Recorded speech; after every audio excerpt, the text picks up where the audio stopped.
शिवसेनेच्या ताब्यात दिली. आणि मला अभिमान आहे की 640 कोटीच्या तुटीमधली महापालिका आपण जवळपास 90,000 कोटीच्या प्लसमध्ये आणून टाकू. आणि आता तुम्ही विचार करा, आपण 90,000 कोटीपर्यंत नेली ही, कारण त्याच्यामध्ये प्रॉव्हिडंट फंड असतो, कंत्राटदारांची काही ठेवी असतात, भविष्य निर्वाह निधी असतो, पगार असतो. या सगळ्या गोष्टी आपण त्याच्यात केल्या. आणि अगदी समुद्री महामार्ग सुद्धा जो आहे, कोस्टल रोड, हे आपल्या शिवसेनेचं स्वप्न आपण पुरं करतोय. ते महापालिकेने केले. एक सुद्धा त्या इंडियाने काही त्याच्यात केलेलं नाही. देवेंद्रने तर सोडूनच द्या. आणि प्रधानमंत्रींचा त्याच्याशी दुरान्वयाने संबंध आहे. आता तो सुद्धा 2 दिवसानंतर उद्घाटन करतात, अर्धा मुर्दा, अर्धवट. ही लोक अर्धवटच आहे, त्याच्यामुळे अर्धवटच कामाची उद्घाटन करतात. लोकच अर्धवट आहेत. ते अर्धवट लोक अर्धवटच काम करणार, पण क्रेडिट घ्यायला, श्रेय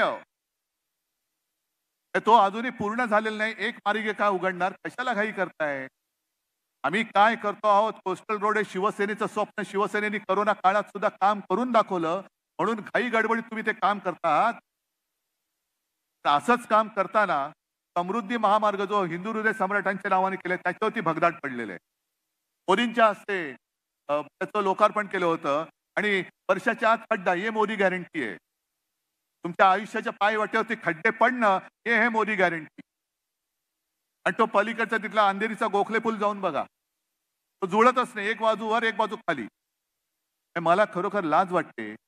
हेच प्रशासक तेव्हा आपले कमिशनर होते, चहल, आणि करोना काळामध्ये उत्तम काम केलं होतं. त्यांची पाठ तेव्हा मी थोपटली होती. जागतिक पातळी होती, त्यांचं कौतुक झालं. मुंबई मॉडेलचं, मुंबईकरांचं कौतुक झालं.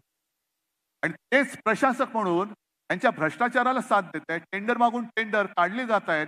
आपण आरोप केले का रद्द होत आहेत, पुन्हा टेंडर काढतायत.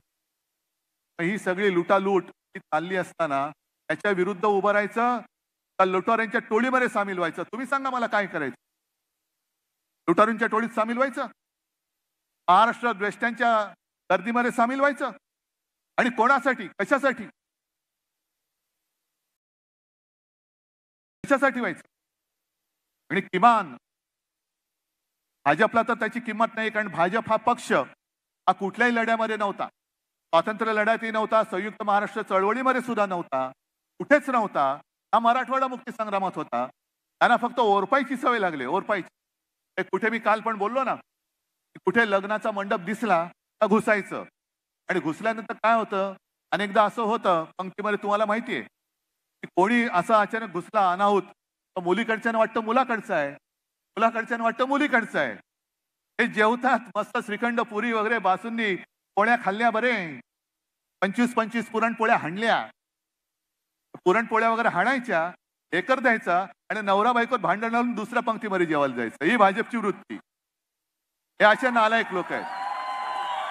त्याच्यामुळे आपल्या सोबत राहिले. आता ज्या शिवसेनेने त्यांना कठीण काळामध्ये खांद्यावर घेतलं होतं, ती शिवसेना संपवायला निघाले. आपलं नाव चोरलं, चिन्ह चोरलं. ठीक आहे, तुम्ही चोर बाजार मांडलायत, पण या चोर बाजाराचा निकाल आम्ही या निवडणुकीत लावणार आहोत.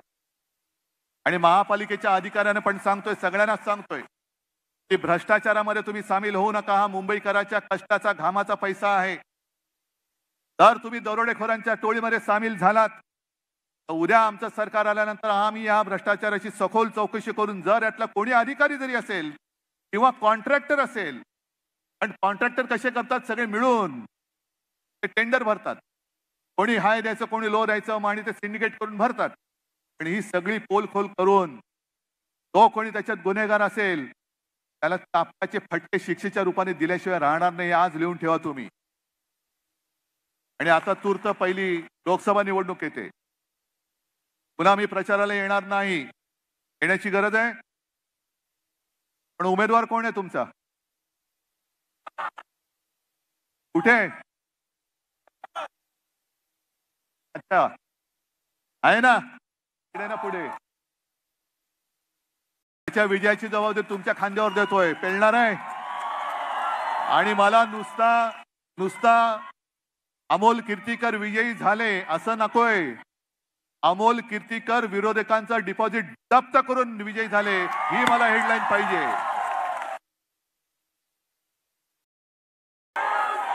बस. ही एकदा मशाल जर का पेटली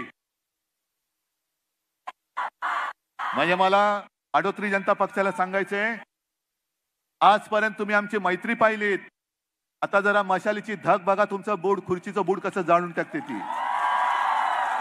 आणि ही हुकुमशाही, ही दगाबाजी, ही लुटारू वृत्ती कायमची या महाराष्ट्रामध्ये गाडून टाकण्यासाठी मी तुमच्यावरती जबाबदारी देतो आहे.